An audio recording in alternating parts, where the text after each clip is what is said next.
My mother-in-law said, "You heard our conversation yesterday, right? My eldest son and his wife are coming back home for the birth of their child, so I need you to move your stuff out to the yard."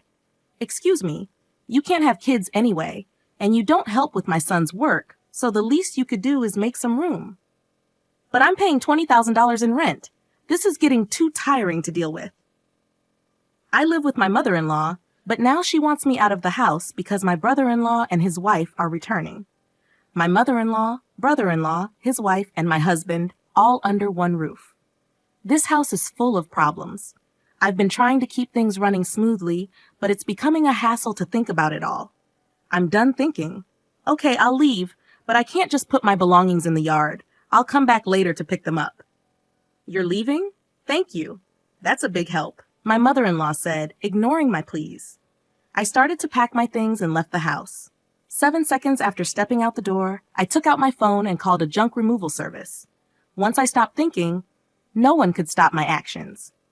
I'm Jessica, a 43-year-old IT consultant. My husband Charles is also 43 and runs 4 restaurants. We're both 43, and people often assume we've been married a long time and have a kid or two, but we're actually newlyweds. We both lived as workaholics and didn't marry until this age. I had given up on marriage just before turning 43, but a random visit to a bar after work changed my mind. "Is this your first time here?" he asked. "Yeah, that's right." I had been curious about it for a while, but it was hard for me to go in alone because the place is so stylish. But I worked hard today, so I decided to go in as a reward to myself. I was relieved to find a counter where it was easy for a loner to spend time. "We have many women who come alone, so feel free to visit anytime." My husband Charles chatted with me with a smile. I sat at the end of the bar. I knew he was just trying to attract a new customer, but for someone like me, who had no friends to eat with at this age, even this kind of service felt nice. Feeling comfortable in Charles's restaurant, I started visiting often. I always sat at the end of the bar, and it became normal for Charles to chat with me while I ate. "What does an IT consultant do?" he asked. "I introduce IT to companies and do strategic planning. I've worked with restaurants too. Once I suggested a tablet-based ordering system to reduce labor costs and improve efficiency." "Oh, the system that's become common? How much does that cost for a place like this?" "It would cost about this much," I said, punching numbers into my phone calculator and showing him the screen. "No way. That's too much for a small business like mine." Charles shook his head and hands vigorously. Charles was curious and always eager to learn from our conversations. He looked for ways to apply new knowledge to his work. Even though it seemed like just a pleasant conversation, I was slowly drawn to his dedication. Likewise, Charles grew fond of me, seeing that I was hardworking. I'm always busy with work and can't talk much. How about we go out for dinner sometime? Excited about the chance to dine with a restaurateur, I eagerly agreed. I was thrilled to be asked out, but saying something so girlish at nearly 43 would be embarrassing. So let's just leave it at that. My husband didn't just ask me out that one day. He continued to invite me out for meals occasionally. It's natural for adult men and women who frequently dine together to develop a romantic relationship. We started dating, and 3 years later, as we both turned 43, we decided to get married. Feeling shy about being a bride at 43, I asked my husband to skip the wedding ceremony. We just took some photos of us dressed up. After we got married, I moved from my apartment to my husband's house. His house is a 4-story building with a garden and parking, located in a high-end area. The rent is apparently around $22,000. My husband was living there with his mother. Some might think it's unthinkable to live with a mother-in-law right after getting married, but I'm 43, so I didn't mind much. Plus, my mother-in-law is 71, and my father-in-law has passed away, so living together seemed necessary. When my husband suggested living with his mother, I immediately said it was okay. However, after starting to live with my mother-in-law, I regretted accepting so quickly. When I moved into my husband's house, besides the bedroom for us, I even got a nice office room for myself. His house seemed too big for just 2 people, with many spare rooms. Once I settled in, I asked my husband, "Why do we need such a big house just for you and your mother?" He replied, "I have a brother 4 years older than me. He left home after college, and we've mostly lost touch. He hasn't been home at all, and it's been a few years since I've heard from him. He's been moving from job to job and place to place. He's the kind of man who might get into trouble and come back to me and Mom, so we decided to rent a bigger house. I think it's a little too big, but now that I'm married and you moved in, I guess it all worked out. While unboxing my books and arranging them on the shelf, my husband talked about his brother Kevin with a smile. It seems Kevin is aimlessly hopping from job to job, but my husband doesn't think badly of him. Don't talk about that kid. What if he really comes back? My mother-in-law appeared at the doorway of what would be my office, seemingly checking on us. It appears she doesn't have a good opinion of him, unlike my husband. It's understandable for a mother to be cold towards an elder son who shirks his responsibilities. However, I'm worried that my husband and my mother-in-law might clash over his brother. Someday. Also, I'm not too fond of you either, Mom. Come on, we're going to live together now, so stop saying things like that, I replied. I'm not saying you should leave. I just need to make things clear from the start, my mother-in-law said as she walked away, her slippers making a padding sound. I'm sorry. I'll talk to her, my husband said. It's okay. I got a similar talk when we met for the wedding. I'll build a relationship with your mother as we live together, I replied, taking a book from my husband's paused hands and placing it on the shelf. It seems she doesn't like my age. I'm 43, so it's not impossible to have children, but I guess it's a challenging thought. Also, Charles's elder brother Kevin is not married and has no children, so there's a high chance that my mother-in-law won't get to see her grandchildren. That's why she's disappointed and wishes Charles had married someone younger. To her, Kevin, who doesn't fulfill his role as the eldest son, and I, who can't fulfill my role as a wife, are probably the same. I understand her feelings, but I can't change my age. Once the move was finished and our married life began, my mother-in-law's coldness towards me became clear. She ignored me when I spoke and tried to avoid me. It's a bit lonely, but since there's no harassment or physical violence, I guess it's okay for now. I could build a relationship with her over time. My bigger concern is Charles. Are you okay with your work? I asked. No, it's pretty bad. I need to take action soon, but it's tough to arrange the finances, Charles said, sitting at the dining table with his head in his hands. I stopped doing the dishes and sat down in front of him to listen. These are tough times. Prices are soaring, expenses are climbing, and customers are tightening their wallets. There's no end in sight. If this keeps up, I might have to close another one of our stores, he continued. About a year into our marriage, the situation at Charles's restaurants worsened. One of the 4 stores had already closed, and it seemed another might have to shut down too. Seeing Charles's troubled face made me feel distressed, but my mother-in-law seemed unaffected by these troubles. You're his wife, but you don't help out at the store. You just do your own job. Can you really say you're fulfilling your role as a wife? My mother-in-law overheard our conversation and hurled insults at me from her seat on the sofa. I wondered what she was thinking, but she has her own perspective. Charles has been running his own restaurant for nearly 12 years, overcoming various challenges. I believe he'll pull through this time too. You, his wife, shouldn't be making that face. Are you trying to feed into his anxiety and make him fail? What a terrible wife, she shouted again from the living room to the dining room, her words filled with spite and venom. I knew she wasn't just trying to fire me up, but she wasn't entirely wrong. I took her words positively and decided to support Charles to the fullest, smiling reassuringly at my anxious husband. A year later, just as she said, Charles managed to turn the situation around and avoided closing the second store. See, I told you. A stupid wife who can't even trust her husband shouldn't drag Charles down, she said. As a side effect, my mother-in-law, who had previously ignored me, started lashing out at me without reservation. The relationship with her might seem to have worsened, but since Charles's business was doing well, I'll consider it a break-even situation. I thought things were balanced, but it turned out worse for me. Charles, having stabilized the business and with a bit more money, seemed to get carried away, and I heard rumors about his affair. What is he thinking? If there's extra money, there are surely better ways to spend it. Also, it's strange how bad situations tend to pile up. Having seen Charles's business revenue drop, I know this all too well, but I never thought it would happen to me. Charles, Kevin called. His girlfriend is pregnant. That's great news, I said. She's a 33-year-old who worked at the same bar as Charles, they asked. What? You're being so formal all of a sudden? Kevin is a freelancer, and so is his pregnant girlfriend. With a baby on the way, they're struggling.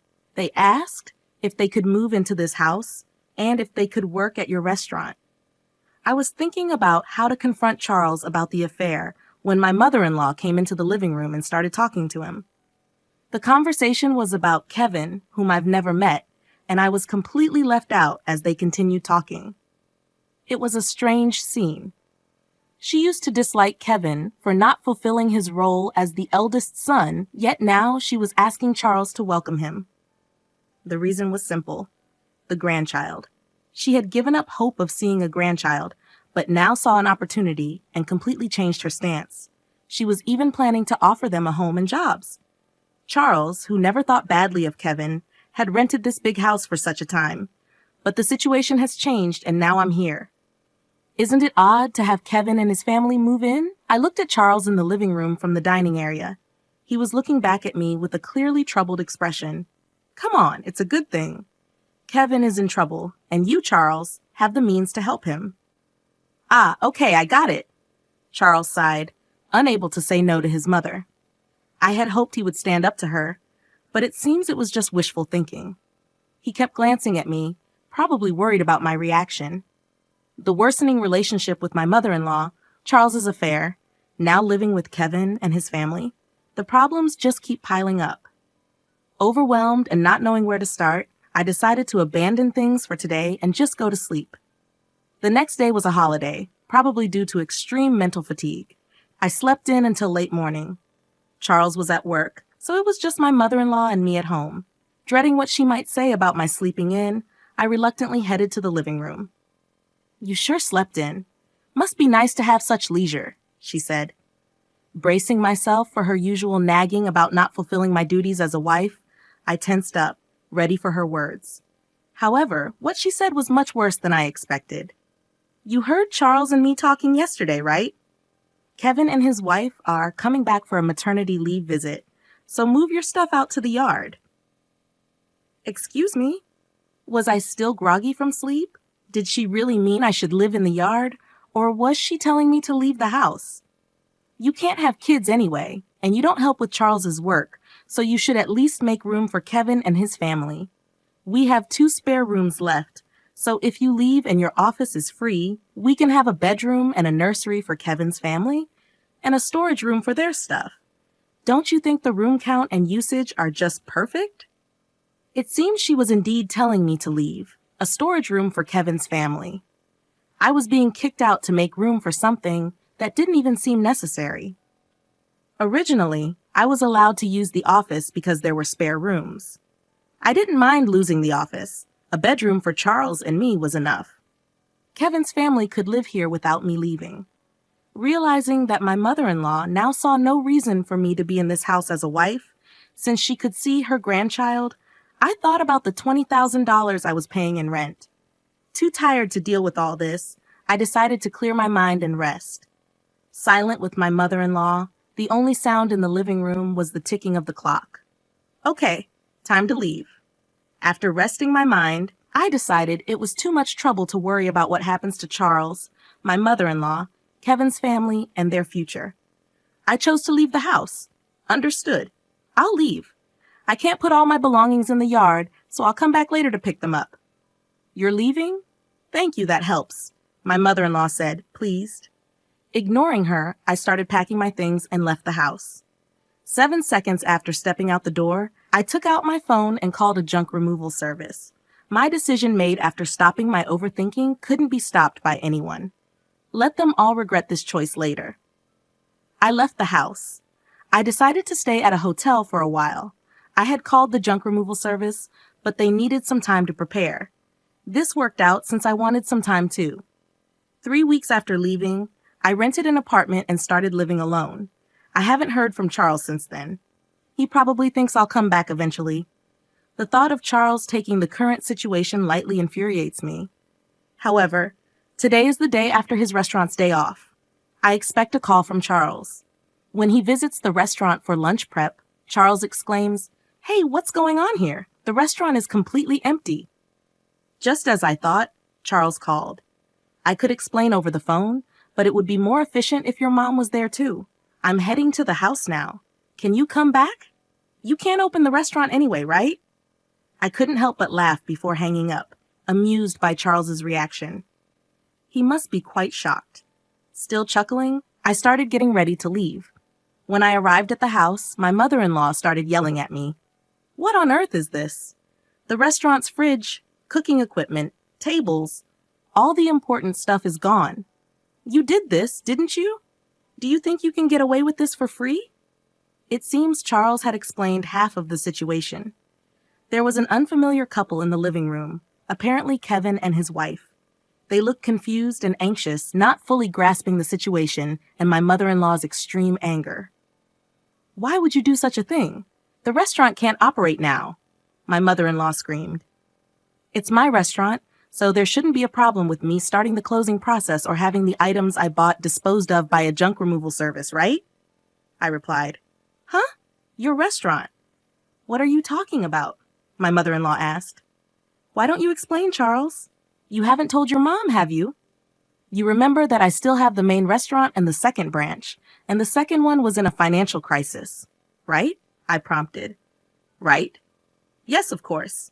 You worked hard to turn it around, changing the tables, chairs, signboard, the restaurant's atmosphere, bringing in new cooking equipment, expanding the menu, and replacing the fridge and freezer to accommodate the new menu, right?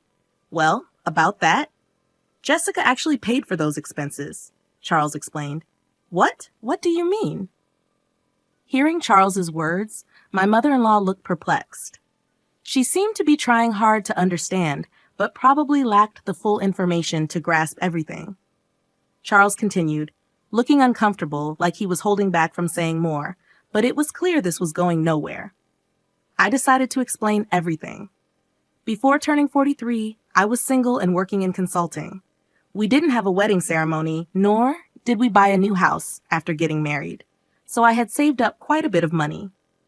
I lent Charles $400,000 to help turn around his struggling second restaurant branch. $400,000? But you can't just hand over such a large amount of money to your spouse, right? That's why I decided to buy the rights to the second branch and become its owner. I left most of the management to Charles, so there wasn't much for me to do as the owner.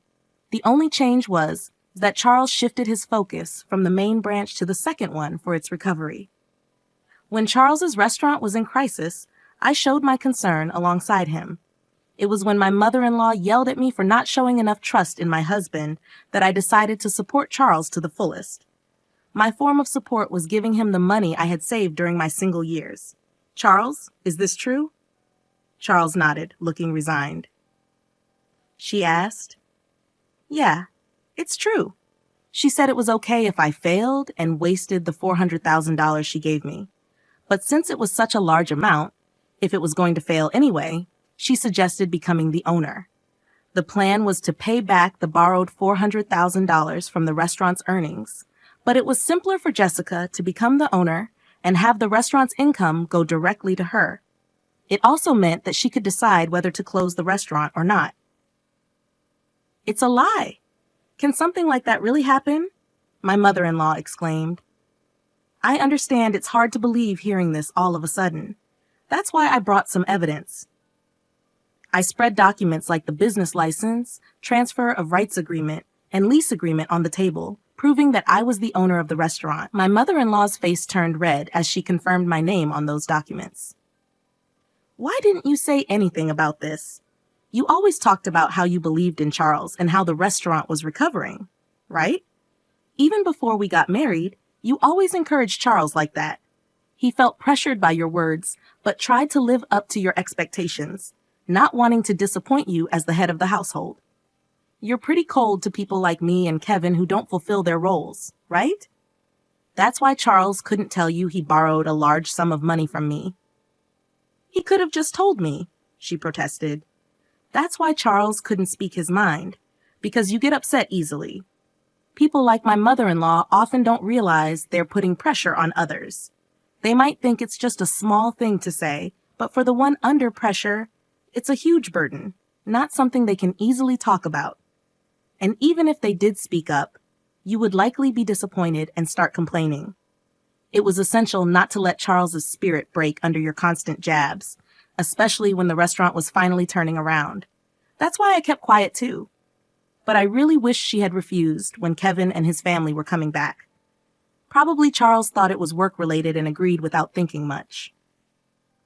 Mom, Jessica, I'm sorry. This situation is my fault for not being decisive enough. If I had managed the restaurant well from the start, Jessica wouldn't have had to lend her money. And if I wasn't so weak, I could have told you the truth. If Jessica decides to close the restaurant, then that's it. But what about the part-time workers? My mother-in-law asked. Don't worry. In the past 3 weeks, I've already informed everyone about closing the restaurant, and they all understood. For those interested, I've arranged part-time work at other restaurants through my IT consulting contacts. That's a relief. That was my only concern. So everyone was in on this, Jessica showing me an empty restaurant as a surprise, and everyone keeping the closure from me. Charles, I'm sorry too. I've been pressuring you. And Jessica, I'm sorry for everything up to now. I won't tell you to leave again, my mother-in-law apologized. It seemed as if everything was resolving nicely, but that's a misunderstanding. I'm far from being satisfied, and the discussion is far from over. Let's settle this matter next. What's this? Divorce papers? When I placed the divorce papers on the table, Charles picked them up in shock. What does this mean? Why a divorce? This is supposed to be a reconciliation, right? Don't just assume we've reconciled. You might think it's a secret, but I know about your affair with the part-timer. All the part-time workers knew about it too. That's just a rumor. You can't say things like that without proof. I displayed an image on my smartphone that a part-time worker had sent me and placed it on the table amidst the scattered documents. This is a photo of you entering a hotel. It was taken by one of the part-timers. If you leave the restaurant together and walk towards the nearby hotel district, anyone can take such evidence, not just the police or detectives. Did getting the second branch back on track give you too much confidence? You really got carried away. As the owner of the restaurant, I couldn't do much in the day-to-day operations, but I still visited the restaurant from time to time. That's when the part-time workers told me about your affair and asked for my help. When I promised to handle it, they provided incredible support. They sent me proof and even kept the closure of the restaurant a secret from you. Wait a minute, closing the second branch and a divorce? What's going to happen to the rent for this place? Charles asked. The rent for this place? What do you mean? My mother-in-law asked. I haven't mentioned that yet. I've been paying the entire rent of $20,000 a month for this house, I said. Is that also true? She asked Charles. It's true. When the restaurant's revenue started falling, Jessica started paying half of it, but as revenue continued to drop, the amount she had to cover increased. Eventually, she ended up paying it all. $20,000 a month is the same as my salary, so I paid all the rent, and Charles covered other living expenses like food and utilities. So if Charles gets divorced and only has the main restaurant left, obviously living here won't be an option anymore. Charles and my mother-in-law seemed deflated after hearing my words. They slumped as if they had exhausted themselves in a boxing match. Kevin and his wife, now somewhat understanding the situation, hesitantly joined the conversation. What does that mean? We came back here and can't live here? Kevin asked. Wait, Kevin, this is different from what we heard. We thought everything would be fine once we got back home, his wife said. Sorry, Kevin. Right now, I don't have the means to help you with a restaurant or a house. Come on, do something. We're having a baby. At least give me a job. We have enough part-timers. In fact, we need to cut down on staff costs. Charles will work hard, so just wait a bit longer. That's what I'm talking about. Stop saying things like that. Hey, what about my house and job now? Kevin shouted. Charles, my mother-in-law, and Kevin started arguing about their future lives. Kevin's wife, whose name I still didn't know, looked uncomfortably out of place. I had delivered the news about the restaurant's closure and the divorce, so my business here was done. I was tired of constantly trying to smooth things over with Charles and his family, and I refused to live with Kevin and his wife. I didn't care what happened to this house next. They could discuss it amongst themselves. I left the house amidst their shouting. After that, having evidence of the affair, I was able to divorce Charles smoothly. I could have demanded alimony for the affair, but I had a job and didn't need the money. I wanted as little to do with my ex-husband and his family as possible, so I didn't ask for any compensation. After our divorce, my ex-husband Charles couldn't afford the rent and had to leave the house with his whole family. Financially and emotionally strained, Charles, who had been taking care of his mother, argued that it was actually Kevin's responsibility as the eldest son. But Kevin, who came back without any money, couldn't take care of her. This led to an ugly fight between the brothers about who should take care of their mother. In the end, with no income, Charles had to take her in. But this fight ruined the relationship between the brothers. As a result, Kevin and his wife disappeared again, cutting off all contact. Witnessing the brothers' dispute over her, the mother-child relationship also deteriorated. Now Charles and his mother are living together reluctantly in a smaller apartment. It's not as spacious as the previous house, and they have to see each other all the time, but they hardly talk, creating an awkward atmosphere in the house. My actions, prompted by thinking ahead, resulted in the breakdown of a family relationship. After the divorce, I first dealt with closing down the restaurant. It was a bit of a hassle, but as the owner, it was my responsibility. However, the fridge, cooking equipment, tables, and chairs I had removed were fairly new, so I managed to sell them at a good price. Adding just a little more money allowed me to finish the restaurant's closure. Though it was a brief period, being a restaurant owner and handling its closure was an experience. I believe these experiences will be useful in my IT consulting work someday. I guess work suits me better than marriage.